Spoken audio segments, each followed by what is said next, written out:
Hello everyone, welcome to at maths with Dubey. आज हम class 10th का चैप्टर ट्रिग्नोमेट्री करने वाले हैं। इसके पहले हमने लगभग 9 से 10 चैप्टर कर लिए हैं। आप क्लास 10th वाली प्लेलिस्ट में जाइए, वहाँ पे आपको सारे वीडियोस मिलेंगे। ये सारे वीडियो आपको कॉन्सेप्ट बिल्डिंग, आपके रिवीजन के लिए बहुत ज़्यादा हेल्पफुल रहेगा। साथ में ही हम PYQ एक्सरसाइज का भी वीडियो लेके आएंगे बहुत जल्दी। तो ये सारा कुछ बोर्ड एग्जामिनेशन के लिए रहेगा कि आप ज़्यादा से ज़्यादा स्कोर कर पाएँ। और पहले हम क्लास 9 का भी वीडियो लेके आ रहे हैं, उसका भी प्लेलिस्ट है। क्लास 9 वाले बच्चे वहाँ से आप देख सकते हैं, आपको बहुत ज़्यादा हेल्पफुल रहेगा। आप अपना सपोर्ट बनाए रखिएगा, चैनल को लाइक शेयर सब्सक्राइब करना ना भूलें, क्योंकि ये मुझे बहुत मोटिवेट करेगा। और एक चीज़ आप ध्यान दीजिएगा कि आज के वीडियो में मैं सिर्फ ट्रिग्नोमेट्रिक रेशियोज करा रहा हूँ, और आइडेंटिटी वाला पार्ट और जो भी रिमेनिंग टॉपिक रहेंगे मैं सेकेंड पार्ट लेके आऊँगा, उसमें करा दूँगा। आज के वीडियो में लगभग 25 क्वेश्चंस हैं। ये RD शर्मा, NCERT, PYQ से सब मिला के मैंने क्वेश्चंस लिए हैं, और सब वैल्यूएबल और मोस्ट इंपॉर्टेंट क्वेश्चन मैंने लिया हुआ है। ठीक है, तो अपना चैप्टर हम शुरू करते हैं। तो यहाँ से हम देखते हैं पहले कि व्हाट इज़ ट्रिग्नोमेट्री। तो इसका ये दो वर्ड से मिलकर बना होता है, एक होता है ट्रिग्नन, दूसरा होता है मेट्रो। तो इसका मतलब होता है ट्रायंगल, अब इसका मतलब होता है मेजर। मीन्स ट्रिग्नोमेट्री क्या है? ब्रांच ऑफ मैथमेटिक्स है जो कि डील करता है, deal with relationship between the sides and angles of a triangle. अगर इसको हम शॉर्ट में समझें कि इसका मतलब क्या होता है, तो जो हमारा ट्रिग्नोमेट्री होता है वो साइंस ऑफ मेजरिंग ट्रायंगल होता है। ठीक है, तो इस चैप्टर में ना हम सबसे पहले स्टार्ट करते हैं राइट एंगल ट्रायंगल से। राइट एंगल ट्रायंगल से यहाँ से हम स्टार्ट करते हैं, तो धीरे धीरे फिर हम अपना कॉन्सेप्ट आगे बढ़ाएंगे। तो राइट एंगल ट्रायंगल हमको पता होता है, जैसे मैं एक ट्रायंगल बनाऊँ यहाँ पे, ये इसको मैं बोलूँ A, ये हमारा B और ये C। तो मुझे पता है ये जो B है ना, ये राइट एंगल है। इसका मतलब है राइट एंगल का ये 90 डिग्री का है। ठीक है, तो ABC और ये 90 डिग्री का एंगल बना है यहाँ पे। तो इसमें तीन चीज़ें हमारे पास होती हैं। क्या? एक होता है परपेंडिकुलर, एक होता है बेस, और एक होता है हाइपोटेनस।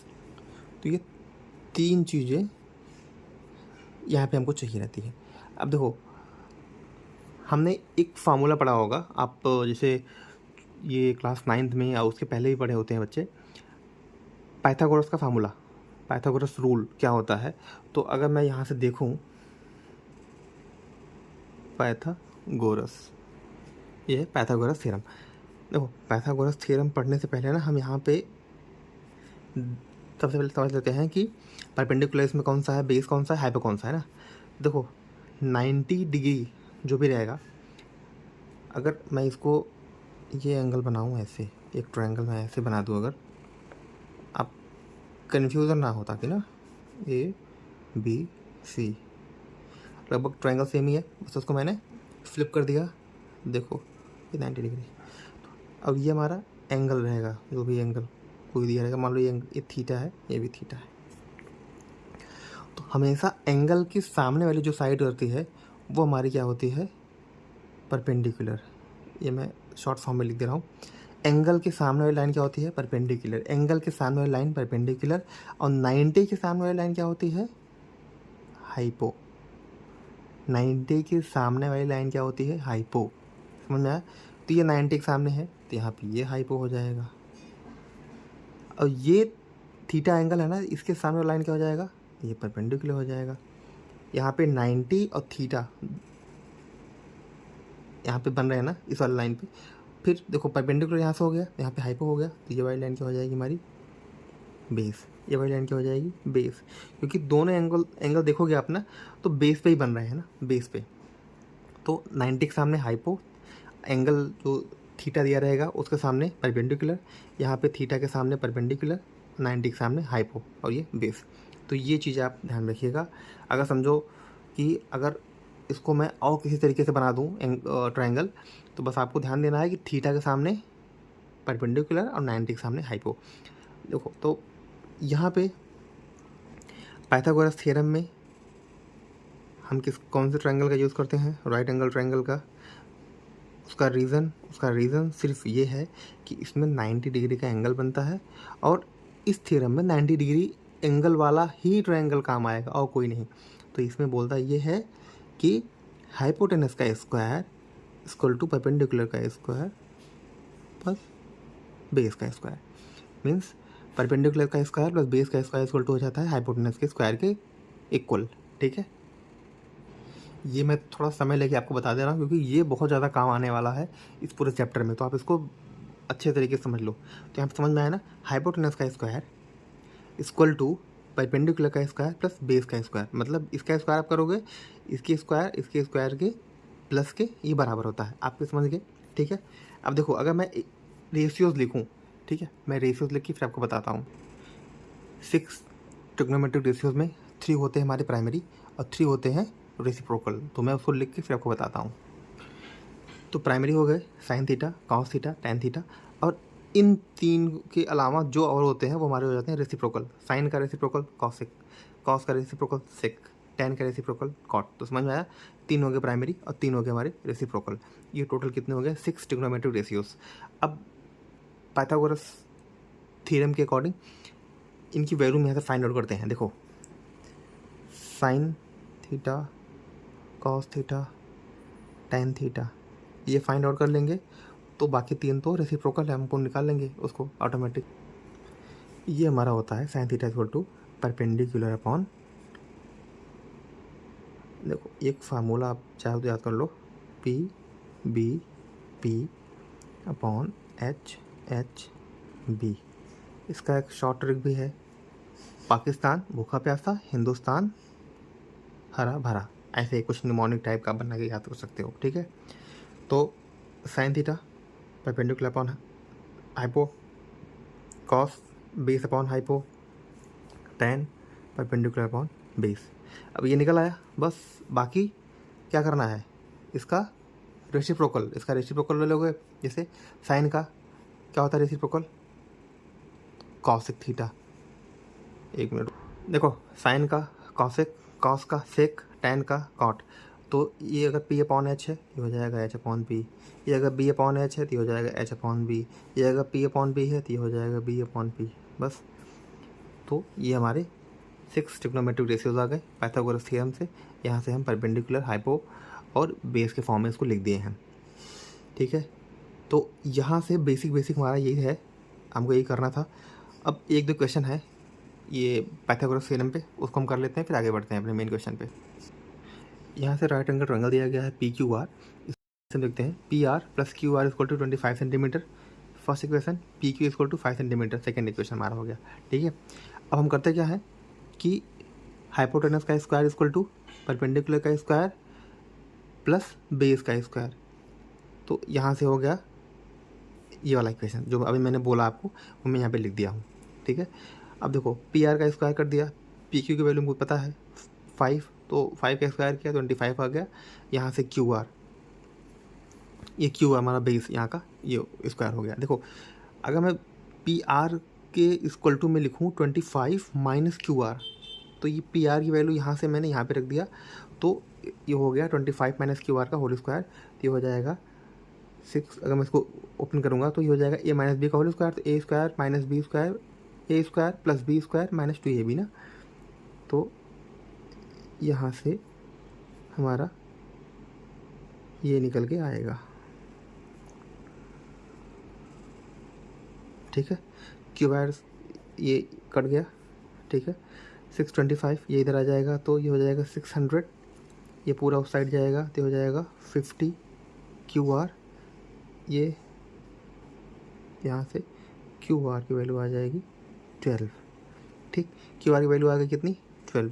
अगर क्यू आर की वैल्यू मैं यहाँ पे रख दूँ, देखो यहाँ पे, तो पी आर की वैल्यू कितनी आ जाएगी? ये कितनी है? 25 माइनस 12, ये 13 आ गई। ठीक, ये 13 हो गई पी आर, ये पी क्यू, ये क्यू आर, सब हो गया।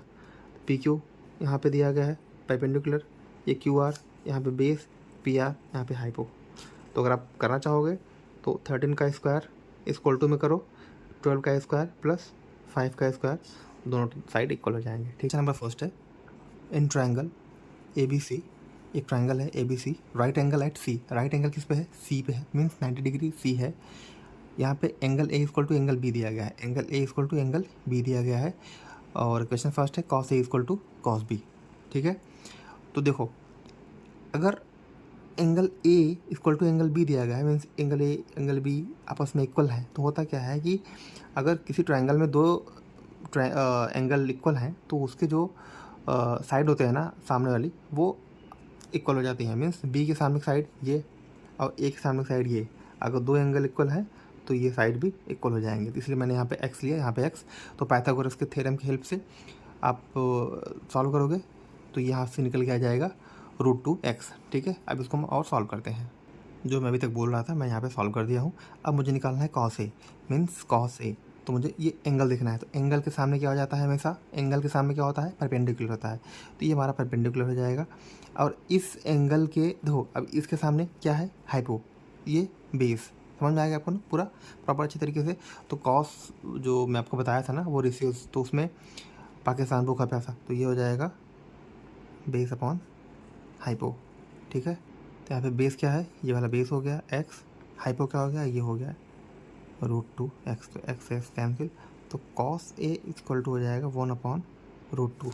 यहाँ से cos B निकालेंगे तो अब ये हमारा एंगल, इसके सामने ये एंगल हमारा हो जाएगा परपेंडिकुलर। हमको निकालना क्या है, बेस अपॉन हाइपो निकालना है। तो बेस कितना है यहाँ पे, तो ये बेस हो जाएगी ना यहाँ पे x, हाइपो कितना है यहाँ पे, हाइपो ये √2x। तो यहाँ से cos B निकल के आ जाएगा x 1/√2। तो यहाँ से cos A equal to cos B हमने दिखा दिया, ठीक है। एंगल का हमेशा ध्यान देना है कि एंगल इसके सामने के लिए हाइपो और ये सब अलग होंगे, इस एंगल के लिए परपेंडिकुलर बेस अलग होगा। तो ये चीज़ हमेशा ध्यान देना है। क्वेश्चन नंबर 2 पे आना है। 16 cot A equal to 12, cot A equal to, तो cot A इक्वल टू ये 16 इधर आ जाएगा, तो ये हमारी ये वैल्यू यहाँ से निकल आ जाएगी 3/4। इसको मैंने कैंसिल कर दिया। तो sin A plus cos A upon sin A minus cos A, इसको हमको सॉल्व करना है। ये हमारा मेन क्वेश्चन है। जब इस टाइप में क्वेश्चन देना तो सीधा cos sin वाला क्वेश्चन रहे तो यहाँ से sin A से ऊपर नीचे दोनों में डिवाइड कर दो, समझा। अगर cos sin में क्वेश्चन दिया रहेगा तो अगर आप डिवाइड करोगे, देखो अगर sin A upon sin A करेंगे फिर plus cos A upon sin A करेंगे तो ये हो जाएगा 1 और ये हो जाएगा cot A अपॉन में फिर ये sin A upon sin A, ये हो जाएगा 1 minus cos A upon sin A, ये हो जाएगा cot A, ठीक है। समझ में आ गया। अब देखो वैल्यू यहाँ पे cot A की वैल्यू दी गई है, इसको हमको रखना है।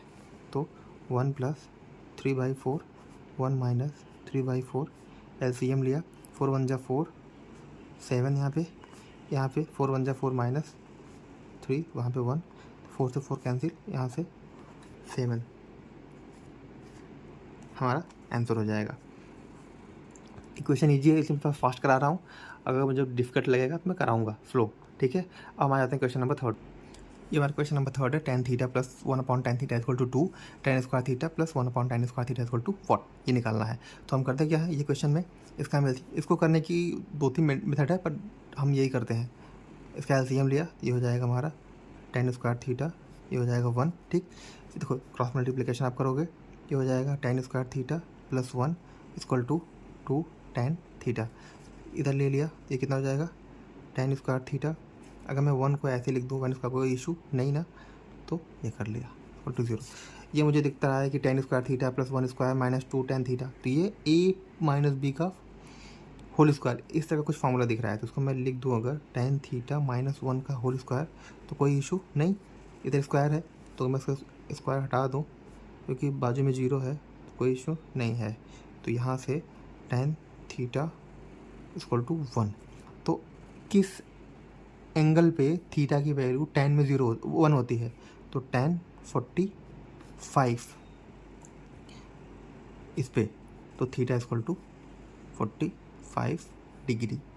ये हमारी वैल्यू यहाँ से निकल के, यहाँ से हमने एंगल तक भी निकाल दिया। लेकिन हमसे पूछा गया क्वेश्चन में कि हमको इसकी वैल्यू बताओ। तो बस यहाँ से tan थीटा इक्वल टू 1 है, तो tan थीटा इक्वल टू यहाँ पे 1, यहाँ पे 1 आप करोगे, ये हो जाएगा 1, ये हो जाएगा 1 प्लस 1/1 इक्वल टू ये हो जाएगा 2।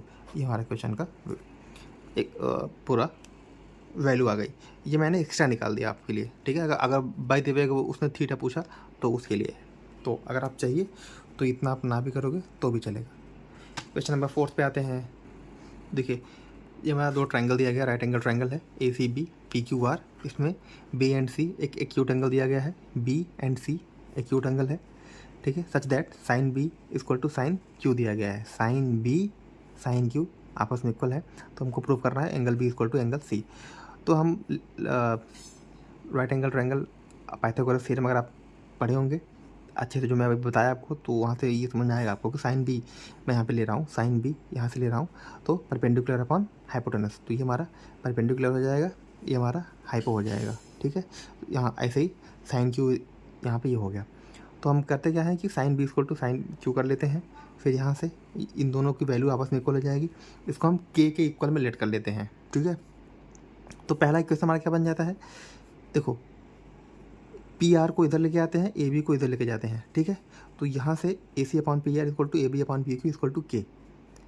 अब क्या होता है कि A C equal to P R का मल्टीप्लिकेशन किए में, फिर A B upon P Q यहाँ पे है इक्वल टू के है ना, तो A B upon P Q जो दिया गया है, तो इसमें पी क्यू का मल्टीप्लिकेशन किया हम करते हैं, तो यहाँ से ए सी की वैल्यू निकल के आ जाती है के पी आर, यहाँ से ए बी की वैल्यू निकल के आ जाती है के पी क्यू। देखो अब पाइथागोरस थ्योरम यहाँ पे लगा दिया, यहाँ पे भी लगा दिया, तो हमको सी बी या बी सी की वैल्यू फाइंड आउट करनी है, तो ये कितना निकल के आ जाएगा हमारा, देख लेते हैं फटाफट।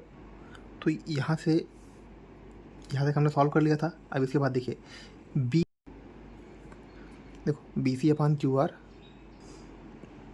देखो यहाँ से B C upon Q R हमने कर लिया, फिर के स्क्वायर, फिर ए बी की वैल्यू ये दी गई है, ए सी की वैल्यू यहाँ पे दी गई है, तो मैंने यहाँ से उठा के यहाँ पे रख लिया वैल्यू, फिर क्यू आर की वैल्यू ये है मेरे पास, मैंने यहाँ पे कर लिया, फिर के स्क्वायर है ना, के स्क्वायर दोनों में कॉमन है, के बाहर आ जाएगा, यहाँ से P Q square minus P R square, और ये वैल्यू दोनों सेम है तो कैंसिल हो जाएगी, यहाँ से B C upon Q R equal to K हो जाएगा। तो ये हमारा इक्वेशन नंबर 2 हो गया। अब देखो A C upon P R, A B upon P Q दिया गया है, ये इक्वल टू के है, और के इक्वल टू किसके है, तो B C upon Q R के। जब ये दोनों आपस में इक्वल है, ये तीसरा भी इन दोनों के इक्वल है, तो ये जो वैल्यू जिसके इक्वल है ये भी इन दोनों के इक्वल हो जाएगा, तो यहाँ से B C upon Q R भी इन दोनों वैल्यू के इक्वल हो गया, मतलब A C upon P R इन दोनों रेशियोज़ के इक्वल हो गया। तो यहाँ पे तीनों साइड का जो रेशियो है आपस में इक्वल है, तो सिमिलरिटी से हम कह सकते हैं कि जो ट्रायंगल ए बी सी है वो सिमिलर है ट्रायंगल पी क्यू आर से, तो यहाँ से हमारा angle B equal to angle C हो जाएगा। नेक्स्ट क्वेश्चन पे आ जाते हैं हम। क्वेश्चन नंबर 5 ये इजी है, मैं ये मान के चल रहा हूँ आपको ये एंगल की वैल्यू पता होगी और ये ट्रिक भी आपको याद होगा, नहीं होगा तो आप बताइएगा कमेंट सेक्शन में, मैं आपको ये लर्न करवा दूँगा। तो यहाँ से इसकी वैल्यू आ गई 1/√2, इसकी वैल्यू 1/√2, ये साइन 30 की वैल्यू होती है 1/2, तो यहाँ से tan 3x इक्वल टू √2 का √2 में मल्टीप्लिकेशन किया 2, यहाँ से 1/2, यहाँ से tan 3x इक्वल टू हो जाएगा 1, कैसे हुआ, ये हो जाएगा ऐसे, ठीक है। तो tan 3x इक्वल टू 1 आ गया ना, tan में किस वैल्यू की एंगल की वैल्यू 1 होती है, तो यहाँ से हो जाएगा tan 45 डिग्री, तो यहाँ से 3x इक्वल टू हो जाएगा 45 डिग्री, x इक्वल टू हो जाएगा 45, सॉरी ये 15 हो जाएगा ना, क्योंकि ये ऐसे होगा ना ये, तो यहाँ से 15। क्वेश्चन नंबर 6 थोड़ा सा स्पीड बना के चलेंगे। थीटा यहाँ पे दिया गया एक्यूट एंगल है, tan theta plus cot theta equal to 2, tan की पावर 7 थीटा, tan की पावर 7 थीटा, कॉट की पावर 7 इंटू थीटा, ठीक है। अब नेक्स्ट क्वेश्चन पे आ जाते हैं, थोड़ा सा स्पीड बना के चलेंगे हम लोग। यहाँ पे ये हमारे पास दिया गया है, ये थीटा एक्यूट एंगल है, tan theta plus cot theta equal to 2, यहाँ पे हमको इसकी वैल्यू फाइंड आउट करनी है। तो करते क्या है, tan थीटा प्लस कॉट को हम क्या लिख सकते हैं 1/tan थीटा इक्वल टू 2, ठीक है। इतना हो गया, बस एलसीएम लो, क्रॉस मल्टीप्लिकेशन करो, फिर आंसर फाइंड आउट। मैंने कुछ नहीं किया, बस एलसीएम लिया है, फिर लेके क्रॉस मल्टीप्लिकेशन किया है, ये इधर प्लस है, इधर आ जाएगा माइनस हो जाएगा। तुमको पता है a माइनस बी का होल स्क्वायर का ये फार्मूला बन के तैयार हो गया है। यहाँ से tan थीटा इक्वल टू, अगर मैं देखूँगा तो 1 आएगा। सिर्फ कैलकुलेशन किया है, शॉर्ट कर दिया है, बाकी कुछ नहीं है। इसको कैसे किया आपको बता दे रहा हूँ। tan theta minus 1 equal to 0 हो जाएगा, इसका स्क्वायर मैंने हटा दिया, ठीक है। तो फिर यहाँ से tan थीटा इक्वल टू 1 आ जाएगा, ठीक है। बस यहाँ से 1 आ गई, ये वैल्यू यहाँ पे रखो, कितना आ जाएगा, तो यहाँ से 1, यहाँ से भी 1, ये हमारे पास निकल जाएगा 2, ये हमारी वैल्यू है, ठीक है। क्योंकि tan थीटा का वैल्यू यहाँ पे दिया गया था ना, 1 है, बस यही मैंने रख दिया। यहाँ पे आप ऐसे भी कर सकते हो भाई कि 1 की पावर 7 प्लस 1 की पावर 7, 1 की पावर कितना भी करोगे तो 1 ही आएगा, तो मैंने सीधा डायरेक्ट लिख दिया है, ठीक। नेक्स्ट क्वेश्चन, इस क्वेश्चन में हम अप्लाई कर रहे हैं कॉम्पोनेंडो एंड डिविडेंडो, ठीक है। तो करते क्या है इसमें, तो यहाँ से cos theta minus sine theta plus cos theta plus sine theta, cos theta minus sine theta minus cos theta plus sine theta, same जो मैंने यहाँ पे लगाया यहाँ पे भी हो जाएगा। बस अब इसको सॉल्व करते हैं। देखो कॉस थीटा प्लस में है, कॉस थीटा प्लस में है, साइन थीटा ये प्लस, ये माइनस में कट जाएगा, ये माइनस जाएगा इधर, तो ये माइनस में रहेगा, ये प्लस में रहेगा, ठीक है। तो यहाँ से हमारा निकल के जाएगा 2 कॉस थीटा, ये माइनस साइन थीटा, ये माइनस साइन थीटा, तो हो जाएगा -2 साइन थीटा इक्वल टू, अब देखो -3 ये +3 है, ये +1 ये -1, तो यहाँ से निकल के कितना आ जाएगा, अपॉन में 2, ये कितना हो जाएगा -2√3, ठीक है।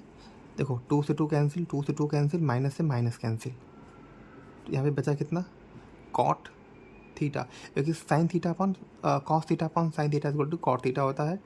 यहाँ से हो जाएगा 1/√3, ठीक है। आप चाहे तो ऐसे वैल्यू फाइंड आउट कर सकते हो, या अगर आप इसका रेसिप्रोकल लेना चाहो कि tan थीटा, तो हो जाएगा √3, ये किसकी वैल्यू होती है, tan थीटा, ये tan 60 की वैल्यू होती है, थीटा इक्वल टू 60 डिग्री। इसको आप यहाँ से भी कर सकते थे, ये होती है cot 60 की वैल्यू, तो यहाँ से थीटा इक्वल टू 60 आ जाता, सिंपल। अब ये क्वेश्चन करते हैं, क्वेश्चन नंबर 8। देखिए इस वाले क्वेश्चन में मैं पूरा सॉल्व ही कर दिया हूँ, आपको बता दे रहा हूँ। Sine a plus b equal to, यहाँ पे 1 था, तो 1 जो है 90 डिग्री पे साइन की वैल्यू 1 होती है, यहाँ पे सीधा मैं लिख दिया हूँ साइन 90 डिग्री, ठीक।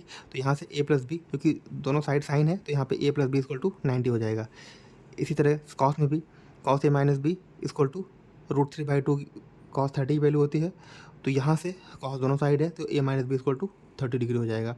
अब दोनों प्लस कर लेते हैं, यहाँ से b कैंसिल, यहाँ से 2a इक्वल टू जब ऐड करेंगे तो 120, यहाँ से a की वैल्यू निकल के आ जाएगी 60 डिग्री।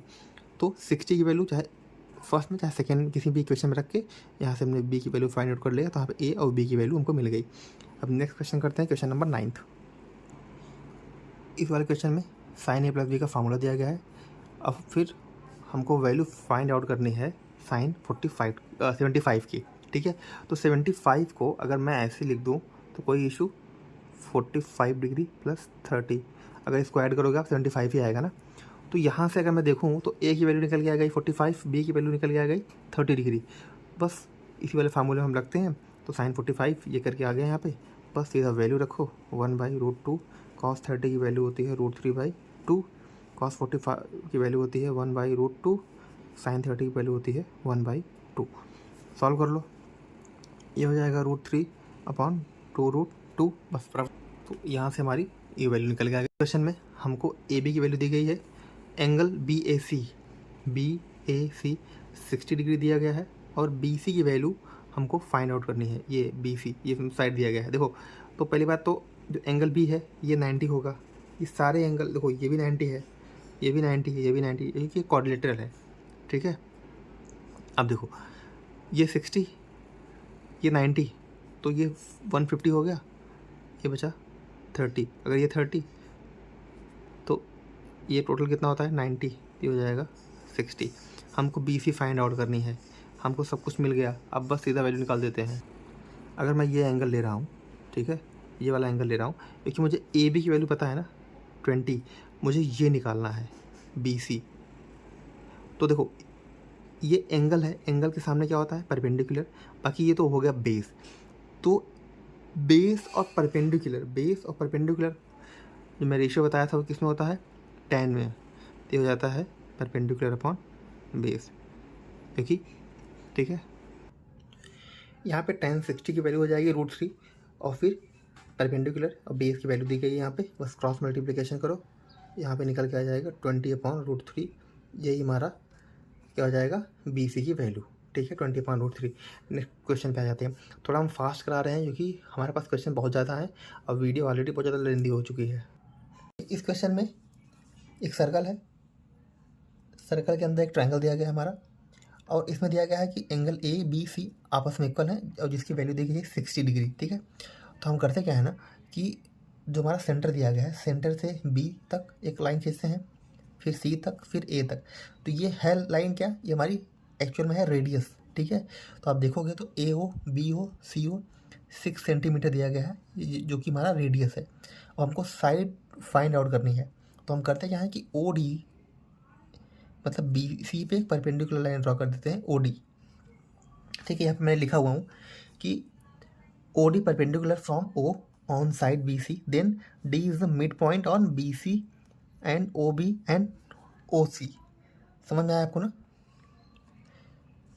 अब उसके बाद एंगल OBD, अगर ये पूरा एंगल कितना है 60 डिग्री है, तो अगर ये इसको बाइफरकेट कर रहा है तो ये एंगल 30 डिग्री हो जाएगा, ठीक है। इस केस में भी ये 30 डिग्री हो जाएगा। तो यहाँ से मैं ले रहा हूँ कि एंगल OBD, देखो अगर ये परपेंडिकुलर है तो ये 90, ये भी 90। अगर ये थीटा दिया गया है, एंगल दिया गया है और ये 90 है, तो हमको पता है 90 के सामने वाला परपेंडिकुलर हाइपो होता है, और थीटा के सामने वाला ये परपेंडिकुलर, ये हमारा बेस हो जाएगा। तो यहाँ से मैं cos 30 ले रहा हूँ BD/OB, या एंगल OCD में एंगल OCD मतलब ये वाला एंगल की बात मैं कर रहा हूँ। तो ये थीटा है, थीटा के सामने परपेंडिकुलर, 90 के सामने ये हमारा हाइपो हो जाएगा, ये बेस हो जाएगा। तो यहाँ से मैं cos 30 degree equal to DC/CO, यहाँ से cos 30 BD/OB कर ले रहा हूँ। अब इसकी मैं वैल्यू लिखूँ √3/2, यहाँ पे BD OB की वैल्यू का पता है 6 दिया गया है। अगर इधर सॉल्व करूँ तो √3/2 यहाँ पे भी, यहाँ से DC/6। तो यहाँ से अगर मैं DC की वैल्यू निकालूँ तो कितनी हो जाएगी, यहाँ से BD की वैल्यू फाइंड आउट करनी है। तो BD की वैल्यू निकल के आ जाएगी 3√3, यहाँ से 3√3, ठीक है। तो BC इक्वल टू 2 कितना हो जाएगा 2BD, यहाँ से BC इक्वल टू 2DC। मैं वैल्यू रख रहा हूँ, हाँ आप ध्यान दीजिएगा। फिर यहाँ से BC की वैल्यू निकालेंगे तो 2BD की वैल्यू को पता है 3√3 होती है। तो यहाँ से मैं अगर BC फाइंड आउट करूँगा तो ये हो जाएगा, यहाँ से BC अगर निकालेंगे तो 3√3, यहाँ से BC की वैल्यू आ जाएगी 6√3, ठीक है। तो यहाँ से हम कह सकते हैं कि AB equal to BC equal to CA equal to, इसकी वैल्यू आ गई 6√3, जो यहाँ पे उसका यूनिट वगैरह रहेगा सेंटीमीटर मीटर, आप यहाँ पे लिख दीजिएगा, ठीक है। तो आपको अगर ना समझ में आया हो तो एक बार आप और क्वेश्चन को देखिएगा, ये आपको समझ में आ जाएगा। अब हम आ जाते हैं अपने क्वेश्चन नंबर 12 पे। ये हमारे पास एक रोम्बस दिया गया है 20 सेंटीमीटर का साइड, और जिसके 2 एंगल ऑफ 60 डिग्री ईच हैं, और इसकी डायगोनल का लेंथ हमको फाइंड आउट करनी है।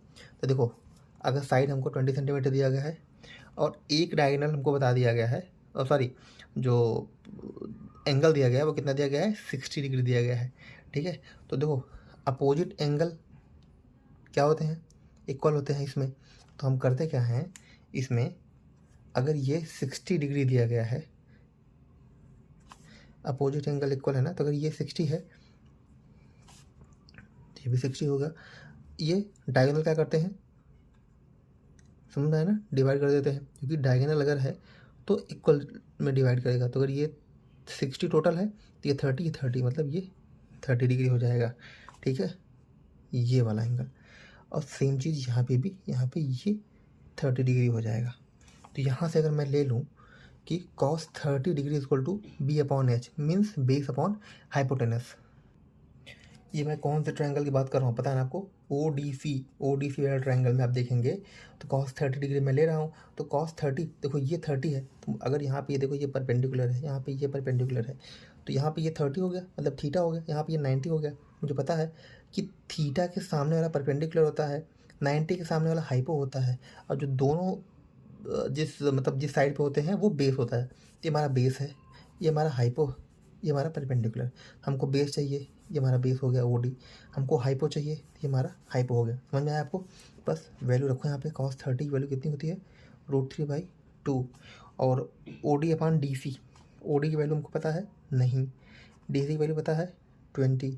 तो यहाँ से अगर मैं करूँ तो मुझे OD की वैल्यू कितनी निकल के आ गई? 10√3। ठीक है, अब मैं निकालता हूँ sin 30 डिग्री। sin 30 डिग्री मैं क्यों ले रहा हूँ? sin 30 मैं इसलिए ले रहा हूँ क्योंकि यहाँ पे मुझे परपेंडिकुलर और हाइपो चाहिए। तो ये तो परपेंडिकुलर हो गया हमारा OC, हाइपो हो गया हमारा DC। तो OC की वैल्यू हमको नहीं पता, DC की वैल्यू हमको पता है, तो 20। तो sin 30 वैल्यू होती है 1/2।